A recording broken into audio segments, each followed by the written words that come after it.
Hi, it's Stacy with Families with Grace, and I wanted to talk today about ways to cope when a holiday season is difficult. Thanksgiving is coming up later this week, and it can be filled with good food and family and fun times, but it can also be a time filled with aching hearts and shattered dreams. And oftentimes it's a mix of both. You may be heartbroken over some things, yet work to enjoy the time with family or friends who you're with. The older I get, the more I find the bittersweetness in holidays and other big events. It really is such a mix. And with that in mind, I've put together 8 ways to cope during especially difficult holiday seasons. The very first one is to give yourself some grace. I'm going to start with that just right out of the gate because grace is what we need most when we're grieving or struggling with something. Often other people will extend grace to us, but we don't always give it to ourselves. So if you are struggling this Thanksgiving season, this holiday season, recognize that and ease up on yourself. Be nice to yourself. Don't beat yourself up for not cooking this year or for getting teary in the middle of Thanksgiving dinner because you're missing someone. Do your best and accept that your best is good enough, even if it's different than usual or different than you want it to be. The second thing is to let go of traditions that are painful or impossible. It may just be for one season, but if you have a tradition that's causing you so much stress and anxiety, let it go for this year. Explain to others, if necessary, that you just aren't up to it this year. Most of the time, they'll understand and it will be fine. And it will make your life so much easier as you're dealing with the difficult situation anyway. A third suggestion is to avoid social media. Nothing is worse when struggling to make it through a holiday than logging onto Facebook or Instagram and seeing posts and photos of happy people with perfect holiday celebrations. Even if you know in your head that you're only seeing their highlight reel and nobody has a perfect life and family, your heart often can't handle it. During one difficult holiday season that I had a couple of years ago, I just went dark from social media for a couple of days and I didn't log on at all. I didn't even go there because I just couldn't handle it. And I did not regret that decision for one moment. So I highly suggest that. Another suggestion is to get creative. Sometimes you have to find a new normal, even if it's a temporary one. One of my most thankful Thanksgivings was 12 years ago when my dad had just been released from the hospital the day before, and he'd been in the hospital for 2 months, and we weren't sure that he would even live throughout that time. So when he came home, my husband, my parents, and I just sat at their kitchen table.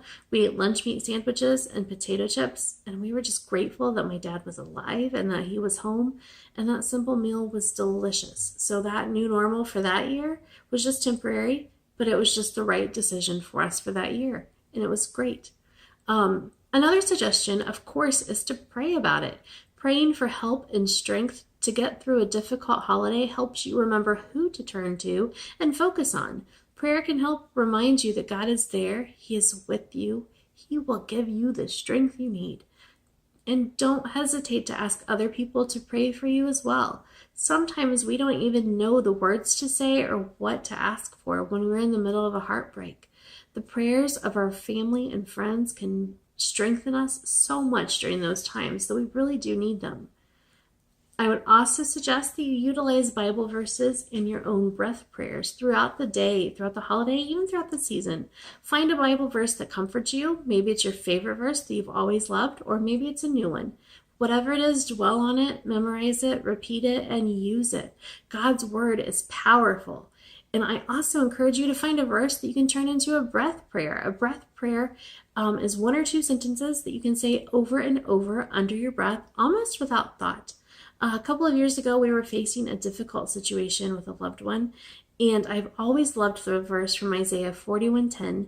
So do not fear, for I am with you. Do not be dismayed, for I am your God. I will strengthen you and help you. I will uphold you with my righteous right hand. And in the past, I have loved that verse for the first part of it, for the do not fear, for I am with you. That's when I first remembered it, when I was a 3rd grader, which was like 25 years ago. It's a very long time ago. And I would just say that verse over and over, going down the dark hallway in my home, because it scared me. And I've clung to that very many different times throughout the rest of my life. But during this particular situation, I actually stuck with the end of the verse. So I kept saying, God, strengthen and uplift us, strengthen and uplift us. And that was my breath prayer that I was able to use over and over, just the end of that verse. And that really can be a very helpful thing. I also suggest that you set realistic expectations. Go into the holiday season with some forethought, along with missing people or dealing with a major stressor over the holiday season. Sometimes dealing with our family members can be incredibly difficult. I've had times where I imagined conversations I would have with loved ones and how things would go so well and we just get along swimmingly. But then I've also had times that I've been heartbroken because that's not what happened. So when you plan ahead a little in your mind, you can manage your expectations to help your own self. For example, if you know someone isn't going to treat you well or think that they might not treat you well, but you can't avoid being with them, just do your best to prepare yourself for the situation and how you will react in love and peace. One of my very best things that I have done in the past when something came up is to keep my hands busy and my mouth shut, because sometimes that's just the best way to handle things. And then the final suggestion that I have is to count your blessings. I know that can be challenging sometimes when life is very difficult and some holidays are really just stinking hard. And grief is hard, whether a loved one has died or is away by choice or is away due to other circumstances. But in the midst of heartache, there's still good. Remind yourself of the blessings you have. Start with the most basic of things, like being thankful for the clothes on your back or the air you're breathing, and work from there. I think you'll be surprised at how many things you can come up with. Remember also the people who love you. Sometimes missing someone else can make you appreciate those around you even more. And you don't want to be so busy thinking of all you're missing that you overlook all that you have. And so those are the tips and suggestions that I have for you in coping with a holiday season that is hard. And I just hope and pray that all of you do have a good holiday season, and know that if you're struggling this season, that you're not alone and that God is always with you. And I am happy to pray for you specifically. Feel free to send me a message, to comment below, whatever, because I've been there, I understand it, and it's really hard. So God bless and have a wonderful day. Thanks.